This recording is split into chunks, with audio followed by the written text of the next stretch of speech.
Hello everyone, welcome back and thanks so much for joining me. Ke Mpumelelo o ile daily sana gomme o ba tlhalosa ka relationship ya gago le Vuyokasi gomme o boletse gore gore a kgaogane le Vuyokasi e be go šetše go le boima ka gobane Vuyokasi o ba ekwa bohloko go fitlhelela mo e leng gore o ba šetše ya nyaka go mo iša letsogo ka ge e le gore o ba sa dumelane le se e leng gore Mpumelelo wa se rata go ba o mmotša sona. So Mpumelelo a re ka ge a bone gore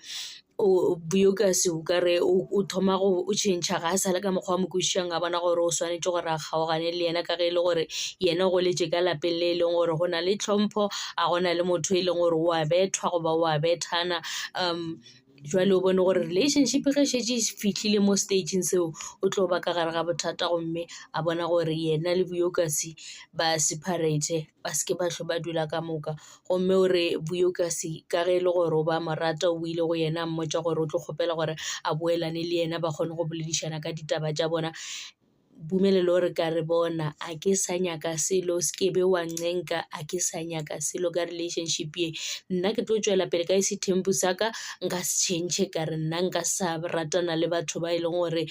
ke ba bantši. Nna ke sa tlo tšwela pele e se gale go tla be go na le tree e nngwe e tlileng mo ya basadi o 4 or 5. So wena if ya o nyake ese tempo then tseba gore a gona le ntho e tlo kgonegang ene taba gore o tlo controle le yona ke eme le yona. Jwale emela kgole o tsebe gore ke dumetše gore wena o ka no tšwa ka mogare ga relationship e wa sepela and after ke ge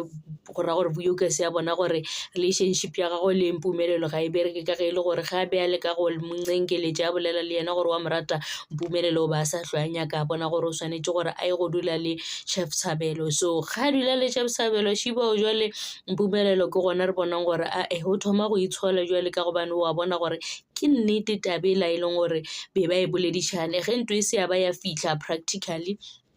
o tlo bona o kare ke papadi. Jwale e fitlhile nako gore Mhlophekazi le ngwana gabo ba tsamaye ba ye go dula kwa le Vuyokasi ba tlhokomele ke monno mongwe gomme o ra gore Vuyokasi ka ge e le gore o kwane le yena gore ba ra ba ola gabotse ba sa kwatelane. So o Mpumelelo ga a na le access ya gore a ka kgona go bona ngwana which is wrong ka gobane ge o le motswadi ya ngwana o tshwanetše gore o mmone no matter batho ba nyetše ba lobolile jwang nnete ke gore molao ke gore bana ba Mpumelelo o tshwanetše gore a ba bone as long as e le gore o nyaka go bona bana ba gagwe Vuyokasi o tshwanetše gore a ilokiše tabe o Mpumelelo a kgone go bona bana ba e leng ba gago ka ge e le gore ke motswadi a bona. Jwale